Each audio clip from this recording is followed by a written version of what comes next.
If you didn't get a chance to attend the navigation section, or if you want to review what we covered, watch through this slideshow and I'll get you caught up. This slide will show us what we're going to cover, going through the different subjects that NSP requires us to do.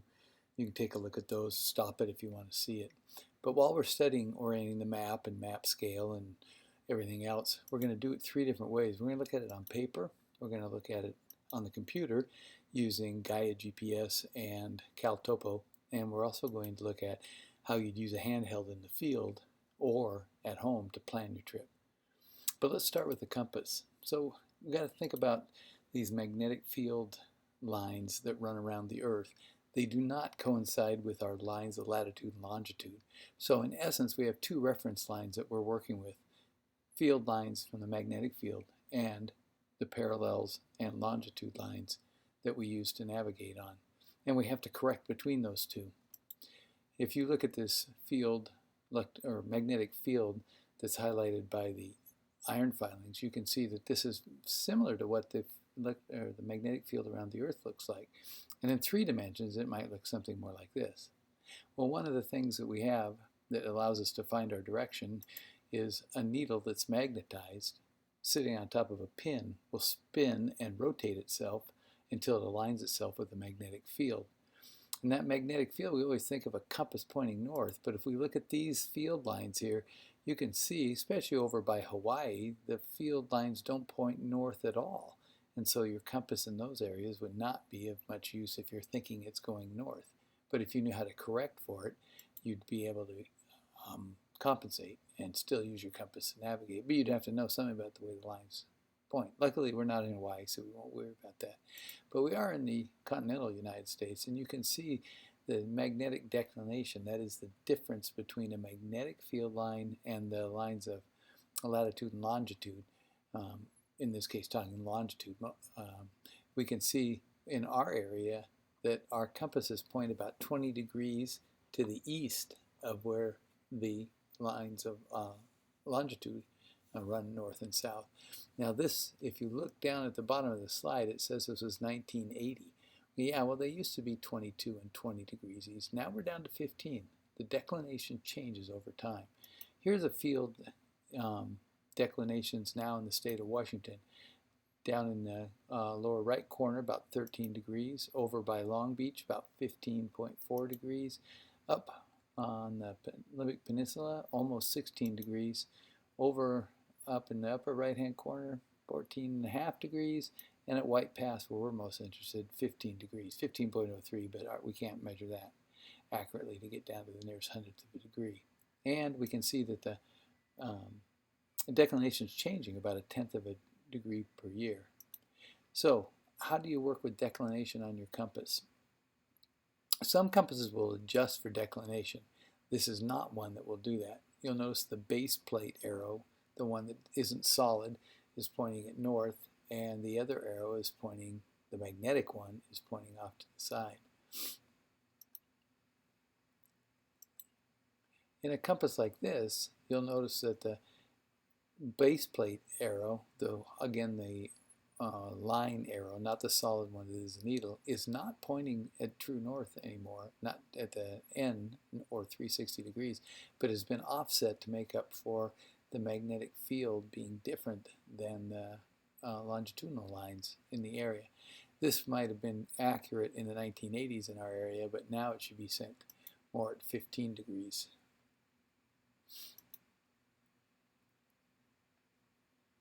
So what's the big deal with this declination? Well, if you think about it, if you're trying to travel with a compass, this compass we have in our hand right now is pointing north, but that's north along a magnetic field line of the Earth, not on a line of longitude. So if we were trying to go north to make up for the 15 degrees different, we'd have to point our compass. So the needle is rotated over to 15 degrees, and now our compass base plate is pointing towards the North Pole, running up a longitude line. Looking at it here, this line here is aligned with the magnetic field, and this line here is lined up with the north-south latitude or longitude lines. So let's take a look at maps for a second now. How are maps made? We're taking a round surface, which is the Earth, and putting on a flat surface, which is a map, and there's always going to be errors. So there's a couple different ways we can do this. If we're going to be working in the polar regions, we use what's called a polar projection map, where the flat surface of the map touches right at the North Pole. And that means it's very accurate where it touches the Earth. But then the farther you get away from where it touches, the more and more distortion we get. If you look carefully at Africa and South America in this, you'll see that, number one, they're gigantic, especially compared to the North America and the European area, and they seem distorted out of shape. And that's part of the problem with trying to put a round surface onto a flat surface. In the mid-latitudes, the areas where we live, we use what's called a polyconic projection. We can change how steep this cone is, and when we do, where it touches the Earth changes, and again, where the map touches the Earth is where you're most accurate. So if you look at the projection of that down below, the United States, everything in the middle is pretty good, but when we get down to the southern hemisphere, everything gets distorted because, again, it's a long ways away from the map. If we look at an equatorial projection, now we're going to get accuracy right along the equator, but as we get towards the poles, things get stretched all out.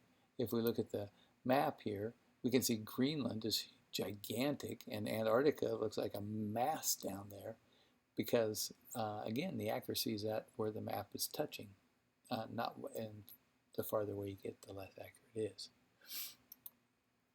So let's take a look at this idea of building a map. Here we have a picture of Yosemite Valley. You can see Half Dome up the upper center, a little bit to the right of center, El Capitan's down the lower center, and we want to represent that with a map. So if we just slowly shift in, we can see the map here, see the contour lines, and you notice Half Dome's still up the upper part of the map, El Capitan's down at the bottom. And the contour lines begin to give us some idea of what the valley would look like. If we go back to the valley itself, we can sort of see the road going up to the bottom, and we can kind of see some stuff is in there, so maybe some buildings or something. But a map will give us a much clearer definition of what's in that valley. Now, if we zoom in just a little bit, take a look at the map, we'll be able to see a little bit more detail of what's in the valley. So if we look at here, let's look at some of the details that we can get from a map. This little guy right here with the cross on top, that would be a church. Over here, we see a square lake. Probably not a lake, that is the Yosemite Lodge swimming pool. If we look up here, we have a courthouse in the valley. We would have never seen that in an aerial flyover. The Ahwahnee Hotel is over here on the side. So these are all man-made structures and buildings. We also see that there's a highway running through the bottom of the park or the valley. Lesser roads are marked just as solid black. Trails are dashed lines. And then contour lines give us an idea of what the shape of the land would be. Contour lines that are farther apart show less steepness. Ones that are close together make for a steep slope. And here we can see a trail is going up the side of the mountain on very steep ground. Must have been an amazing trail to build.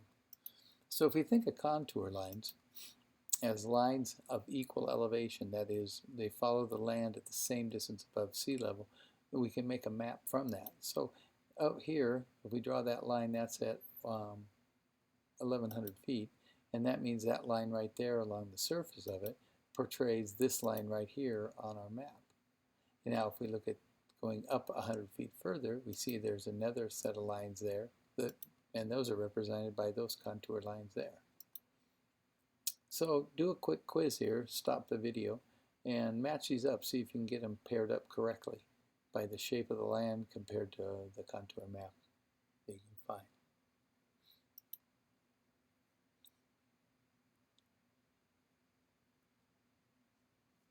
How far vertically the distance is on a contour map from one contour line to the next is usually given at the bottom of the map. In this case, the map shows a contour interval of 40 feet. But sometimes that information is not given and you just have to simply look at the map to find out what it is. So if we enlarge this and look at it, we can see that there are darker brown contour lines and then there's lighter ones. The darker ones are called contour, index contours, and they give us a number on there so we can tell. And if we look at these, we can see that the distance vertically between one index contour and the next is 200 feet. And there's 5 contour lines making up the difference between those. So each of these is a distance vertically of 40 feet. We can do just a little math on that with 200 feet between, divided by 5, and we can see that we have a vertical contour line of 40 feet. Okay, so here's a quiz. Again, do the same thing, stop the video, work through what you think your answers are, and then we'll put them up.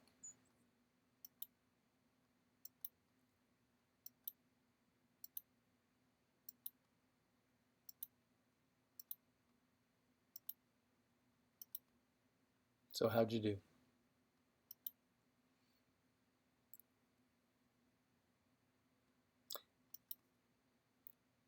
Now, how do we apply the map and the compass together, where the compass is oriented along magnetic lines and the compass is oriented along longitudinal lines? Well, the first thing we want to be able to do is orient the map. That is, the map is a picture of the ground, and so we want to have the picture of the ground line up with the ground. Now, if you're flying over in an airplane, that's a little bit easier to do.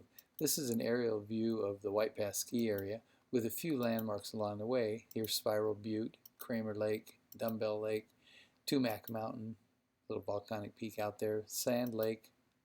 Those are all the peaks there. Now, if we put a map over the top of it, right now they're not lined up at all. And so we need to orient this map until it matches up with what's underneath it. And so if we made the map a little bit transparent so we could see through, then we could rotate it around until things are lined up. We got the ski area in the right spot, Spiral Butte, and the different lakes. It's pretty easy to orient a map when you're flying an airplane looking over and you just hold it until things match up. But what if you're not up in the air?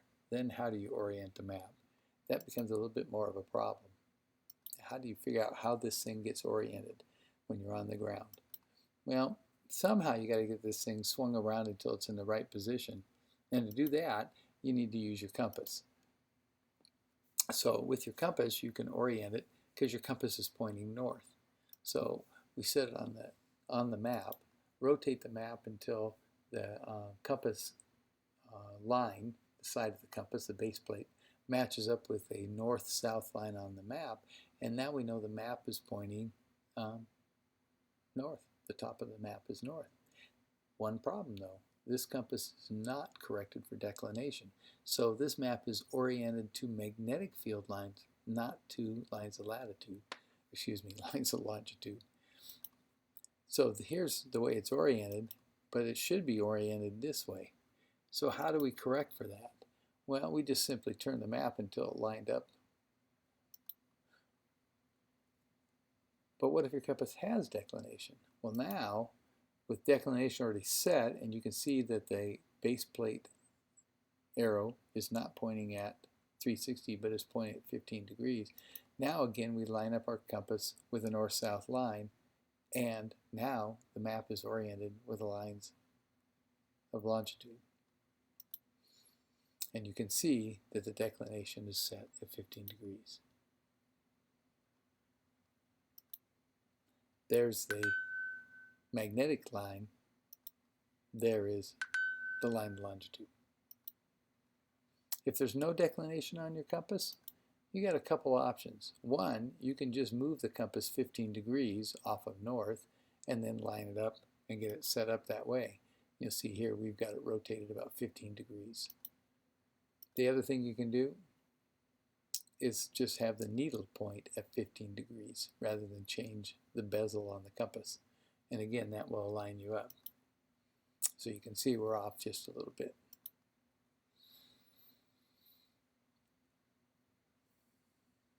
If you have a map, take a second with your compass and orient it. All right, finding azimuths on a map. Now we want to find the direction from one place to another on the map. We're going to use our compass, but we're going to use our compass as if it was a protractor. We're going to ignore the magnetic needle inside of it. We don't need it for this.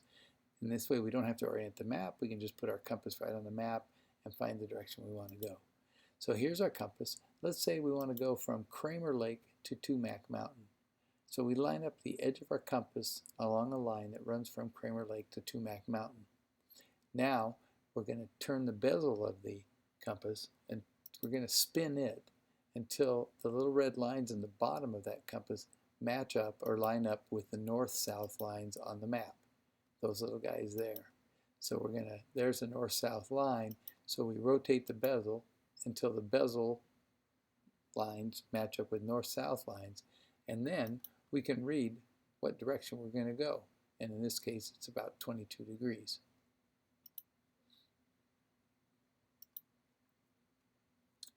So again, if you have a map in your compass, take a second and just see if you can get it oriented. And if you're a little confused on it, review back, rewind back and try again.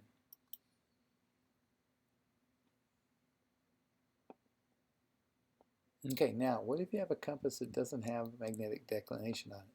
They can get a little bit confusing. Either we're adding 15 degrees or subtracting 15 degrees for our area. So follow this idea. If you determine a bearing on the map, whatever it might be, set your compass to that number minus the declination. In other words, subtract 15 degrees. So if we're going this direction here, that's our route from Kramer Mountain to Tumac Mountain, and this is our north-south line, then we measure and we see that the difference is 40 degrees. That's great. Here's the way our compass is pointing. So the difference is 15 degrees. It's pointing 15 degrees to the east or to the right. And so on a magnetic compass, we'd see 25 degrees. And then we would be following the compass correctly to where we're going. Now, if you take a bearing in the field with your compass, whatever it might be, you have to add on the declination. So I shoot with my compass and I find, the angle or the bearing from Kramer Mountain to Tumac Mountain is 25 degrees. But I'm not measuring from north-south line, I'm measuring from magnetic north-south line. And so to get the true bearing, I have to add on an additional 15 degrees to get my frame of reference over to a north-south line. And if I add those two together, I see that my angle is 40 degrees. Again, play this back if that was confusing the first time through. So how about finding distance on a map? Well, there's a scale usually at the bottom of every map that allows you to find what that distance might be. And you can use this with a ruler or just two marks on a piece of paper and hold those up to it and find your distance. So in this case, we're going from Kramer Lake to Tumac Mountain. We take that distance and we place it along the line, and we see that it is slightly less than 2 miles, so we can make our guess and say maybe it's like 1.8 miles or something like that. Now, other maps have the scale written on them. As you can see in this one, the scale is 1 to 24,000. That means every inch on the map is equal to 24,000 inches on the ground. And so we could do a little mathematics then to figure that out. If we measured an inch on the map, it's 24,000 inches on the ground. If we're on a 15-minute map, 63,360 inches is a mile. I mean, that doesn't matter whether you're on a 15-minute map or not. That's how many inches are in 1 mile. So 1 inch on this map then would be 0.38 inches.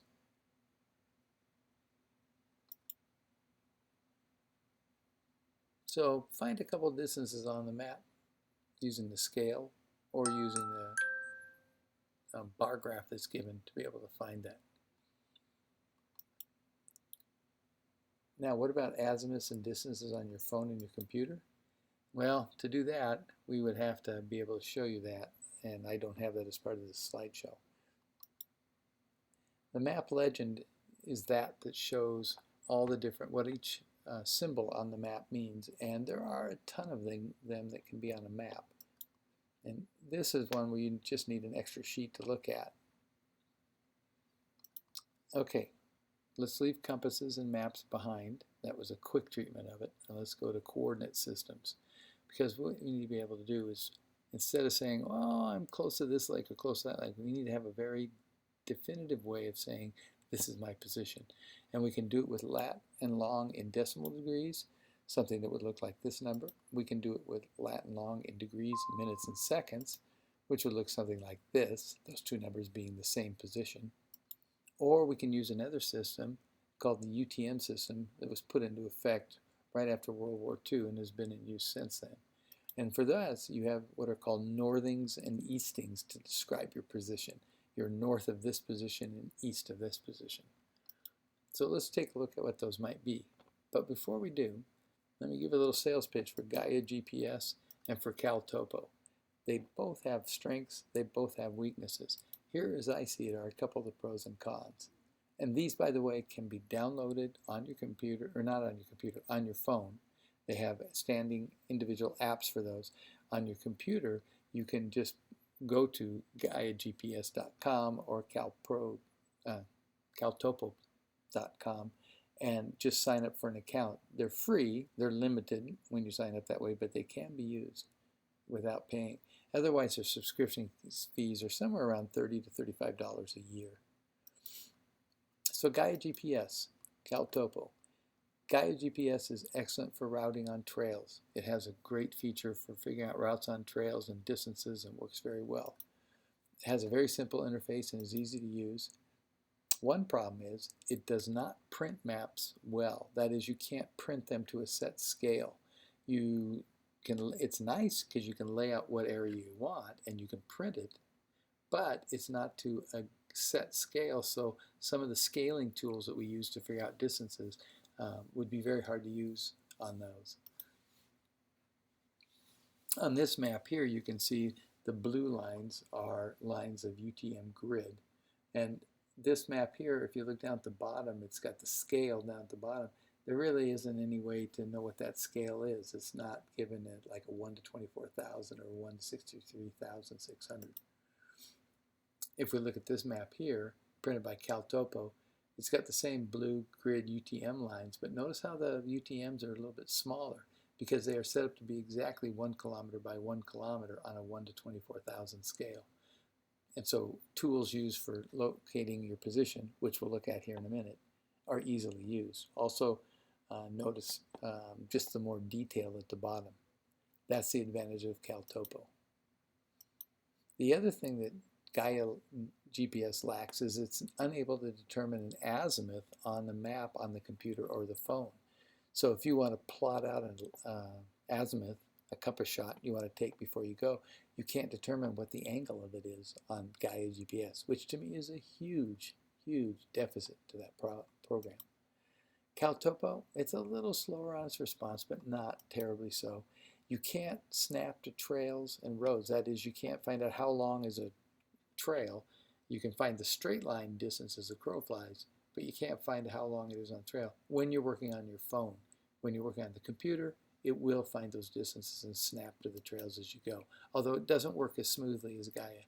It has excellent map printing ability, and it's got much more robust options, which means it's a little more confusing to use because there's a lot more options on it than there is on Gaia GPS. Personally, I've been using Gaia GPS for years, found it very good, except for the unable to determine azimuth portion of it. Now, I've used CalTopo more recently, and I found there are things about it I like. I'm just happy to have both on my phone and use each one for its strengths and try and stay away from their weaknesses. I sent a letter to Gaia GPS and said, how come you don't do azimuths? And this is the answer I got back. So if we're going to use latitude and longitude to determine our position, here's a quick look at it. Lines of longitude are running north to south. Lines of latitude are running as what are called parallels as they work their way up towards the North Pole. On a map, you'll see that the lines of latitude and longitude are given in the corners of the map. So on this one, down here, we can see that we're 46.5 degrees north of the equator, and we're 121.5000 degrees to the east of the prime meridian in Greenwich, England. There's our latitude, there's our longitude. Now with this one, if we run up the map, this map doesn't have any other numbers giving longitude or latitude from the bottom to the top. That makes this a very difficult map to locate yourself when you're trying to use lines of latitude and longitude.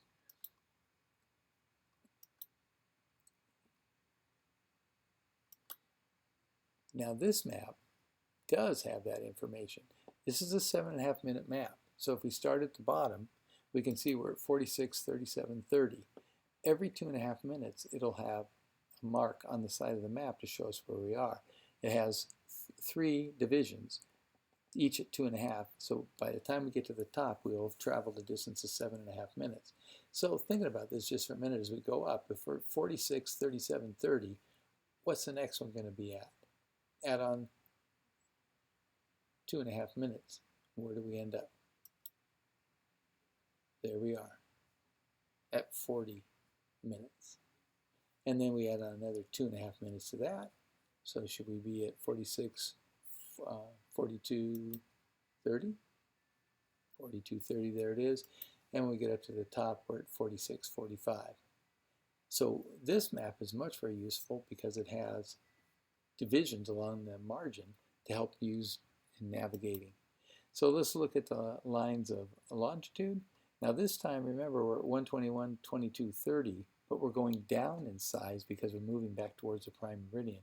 So we're going to take off 2.5 minutes. So if we slide over, we see we're back to 20 minutes, and then we're going to take off another 2.5, so we should be at 17:30 when we get to here.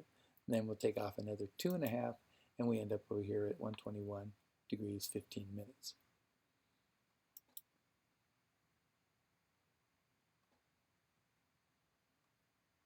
So let's practice with this just a little bit. Let's say we want to find out what the latitude and longitude of that location is. So first thing we do is we look down here and see where we're at. We're at 46, 37, 30. And if we look up here, we're at 46, 40. And then on our longitudes, we're at 121, 22, 30, and 121, 20. To be able to do this, we're going to need a tool, but before we do that, we're going to draw lines in to highlight the lines of longitude and the lines of latitude. Now to find the latitude, we're going to use a special tool, this ruler. And these rulers, yeah, you can buy them. They're about $3 or $4. And notice they're not a normal ruler. They are in degrees, minutes. Well, actually, they're just in minutes and seconds. This is 2.5 minutes. The ruler is 2.5 minutes long. So to find out where we're at, we're going to just slide that ruler over until the 0 is down on our 46, 37, 30, and the top is at our 46, 40. And then we can see from 46, 37, 30, we're going to add on 1 minute, and then add on another, what do we got? Looks like about 49 or so. So for 46, 37, 30 at the bottom of the map, and we add on 1 minute and 49 seconds, then that sum together gives us 46, 38, and 79. But 79 seconds, we change over at 60. So we're going to take 60 off that 79, and that makes 1 minute added on to 38 gives us 39. And so we're at 46, 39, 19. That's our position for our latitude. Now, what are we going to do with longitude? Well, remember, that box that we just drew is 2.5 minutes tall, and it's 2.5 minutes wide. But that begs the question, why isn't it a square if it's the same distance both directions? The answer to that is the lines of longitude, as you get closer to the poles, come closer and closer together as they converge near the North Pole. So in this case here, it looks like our ruler wouldn't be usable because it's too long. But using a principle of geometry, we know that if we just tilt it so that both ends, one end touches one line and one end touches the other, we can use it to measure. So let's see how that works. So our longitude to start with is at 121.20. And then we tilt our ruler, and then we slide it into position so the 0 is on the one line, the 20-minute line, and the other end is at the 22:30 line. And then we can read off of it, even though it's at an angle, it's still giving us the proportional distance from one line to the next. And so we're adding on, what does that look like? 1 minute and like 32 or something like that? Yep. And so if we add those together, we find out that we're at 121, 21, 32. And that gives us our longitude. All right, so if you have a map, try that. And if you don't have a ruler for it, you may have to order one or make one. All right, now what if, well, Talbot, when he uses guided GPS to determine his positions when he's out on a search, he uses degree decimal. And sometimes we have to switch between degree decimal and to degrees, minutes, and seconds. So here's how we would do the converting of degrees, minutes, and seconds to decimal degrees. So let's say we're at 4639.19. We want to divide the minutes by 60. If we do that, that'll give us a decimal equivalent of where we're at. Then we're going to take the seconds and divide it by 3600 because it takes 3600 seconds to make a degree. So we do that and we get 0.0053. Now we add those all together and we end up with 46 degrees plus 0.65 plus 0.0053, and we end up with 46.6553. So to find your value, divide the minutes by 60 and the seconds by 3600 and add them all together. Okay? So try this one. Go ahead and stop the video and run through the calculations, then turn it back on and we'll take you through the answer. Okay, so here's the answer. Divide the minutes by 60. That's going to give you 0.36666. Divide the seconds by 3600. That's going to give you 0.0155. Add those all together and you get 45.3755 degrees. Good. All right, how about decimal degrees to degrees, minutes, and seconds? If you do this one, you're going to go do just the opposite of what we did. Instead of dividing, you're going to multiply. So, to get your answer, take 38 degrees and just bring it down. We're not going to deal with that. We're only dealing with the decimal portion of it. Multiply the decimal by 60. We multiply that decimal part times 60, we get that value there. Put that down. That is your number of minutes. Now take the decimal portion of it and multiply it by 60. So take that, multiply it by 60, you get 32.16. So you've got the 32 comes down. You could bring down 32.16 minutes, but seconds, but 32 is close enough. Okay, so when going from decimal degrees to degrees, minutes, and seconds, you divide, and when you go from decimal degrees to degrees, minutes, seconds, you multiply. Try this one. Turn off the video for a second, run through it, and let's see what you get. Okay, here's what you should have for an answer. Bring down the 122, multiply the decimal times 60, multiply that decimal times 60, and you should have 122, 34, 7. Okay, we're going to leave longitude and latitude. We're going to look at the other system that's been put in place. And that system is UTM. In UTM, the idea was divide the whole world up into equal segments. Okay? And we'll start with the international dateline. So at the international dateline, every 6 degrees we draw a line vertically from one pole to the next. Okay? There's 6 degrees between each one of them. And then number them. Again, starting the international dateline, just number all the way across the top. I got tired of typing numbers, so that's why I started going by 5s. Okay? But each one is numbered. There is a 26, 27, 28. Okay? So now we've got the world divided up by 6-degree segments. Now, do the same vertically. Only this time, instead of doing it by 6 degrees, do it by 8 degrees. Except for the top one, and that one we'll do by 12 degrees. But that's not really important to what we're doing.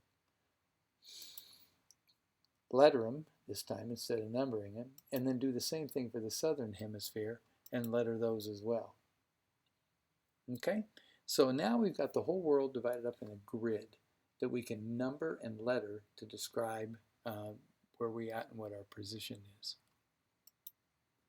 So there's the one we're in, and that one we can see is 10T, and that is the area we're in. So when we're starting to put our plot, we'd say we are in zone 10T. If you're someplace else, of course, it's going to be a different zone.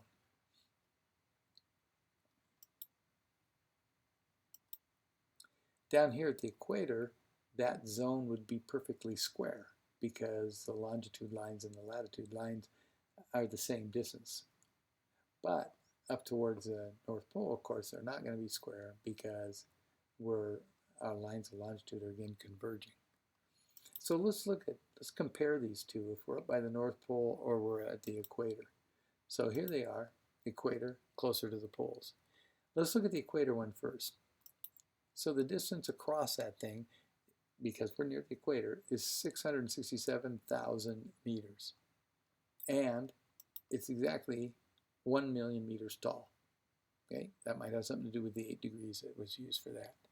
Up at the poles, or closer to the poles, it's only 50,000 meters across, but it's still 1 million meters tall because that vertical distance doesn't change.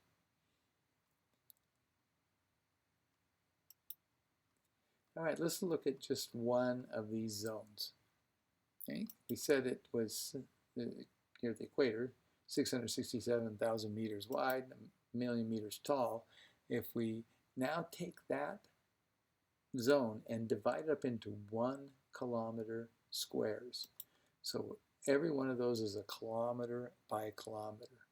So that means there's 667 squares across, and that means there are 1,000 squares tall. Then we're going to run a line right down the middle of it, and arbitrarily we're going to give it a number of 500,000 meters. Okay? In other words, we're not going to start on the left with 0 and go to the right to come up with some number. We're going to go right down the middle and give it a number of 500,000 meters. Then everything we measure off of that is going to have some number that will either be less than 500,000 meters or more if you're to the right of that blue line, more than 500,000 meters. That'll make a little bit more sense if we look a little farther in here. Now let's take a look at just one of those little square kilometers and see what we find out about it.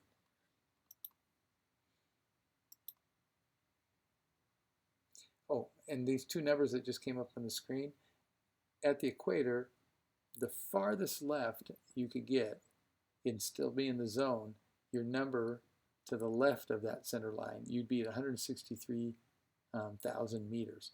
And to the right, if you go into the right of it, you can see you're about 337,000 meters greater than the 500,000 meters.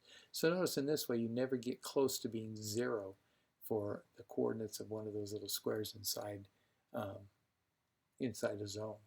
So let's look at that 1 kilometer square, enlarge it up, and talk about what's going on in there. So it's exactly a kilometer by a kilometer. That little kilometer square is what we see on our maps, and you can see them here in blue. That little square is, each one of those is a kilometer by a kilometer. And if we look at these, we can see down here we're in UTM zone 10T, like we saw on the other map. That makes sense. And if we look at this number here, this guy is telling us how far we are from the center line, or our coordinate in this case is 623,000. Well, if the middle of the zone is 500,000, this tells us we're to the right of the middle of the zone. Not really important, but just kind of a mental check to see where you're at.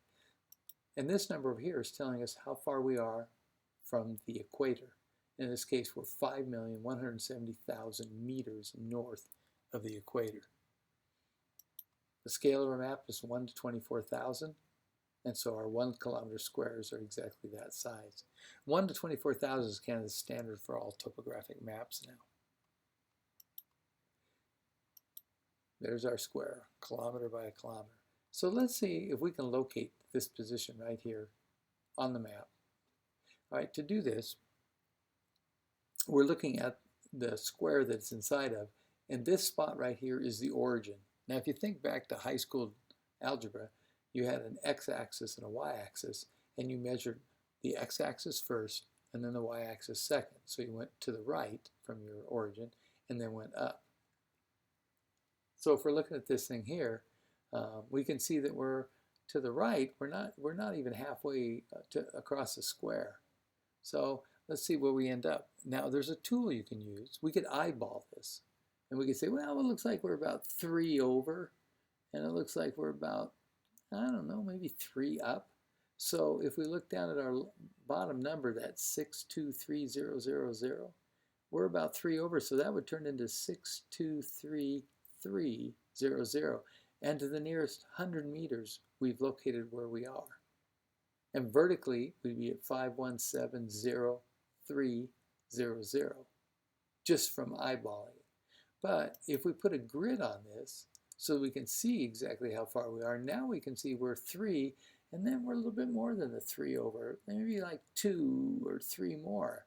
So that would give us a little bit more accuracy to it. So it looks like we're at about 623300, but we can add on that other one, maybe, okay, we'll say 1 over. Now we're down to the nearest 10 meters. We're within 10 meters of locating exactly that position. Now to do and that, by the way, is called an easting, because we are to the east of our origin point there. Now we're going to find our northing. And our northing, again, we divide up into 10 equal pieces. And this time, we can see we're up 3. So we'd say we're at 5170300. And then we can see that maybe we're a little bit above it. So we'll put a 1 in there. And now our location, our easting is to the nearest 10 meters, 30 feet. And our northing is to the nearest 10 meters, about 30 feet, 33 feet. So we're within a shouting distance of knowing where this location is.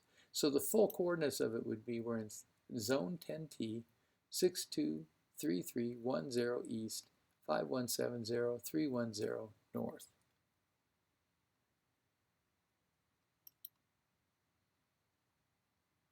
Let's do this again. We'll run through it real quickly. So we're looking for that position right there at the top of Spiral Butte. This time we're at the bottom. Our grid has left the map just a little bit. So we're starting with that as our origin point. And so we can see we're at, vertically, we're at 5171000. But we're below that. So we're at 517000 is where we're coming up from. So 5169000 is where that line is that disappears off the map. So if we put in our grid, we can see we're at 6268, and then we're not quite to the 9, so we'll call it 70 east. We put in our north-south grid. Notice our grid's going off the map because our line was off a little bit. And you can see that our northing is about 5169, and then 2, 5, and 0. And again, we're within about 30 meters, north and east, in terms of our determining the position. So the summit of Spiral Butte is at 10T, 626870 east, 5169250 north, to the nearest 30 meters, or nearest 10 meters, or about 30 feet.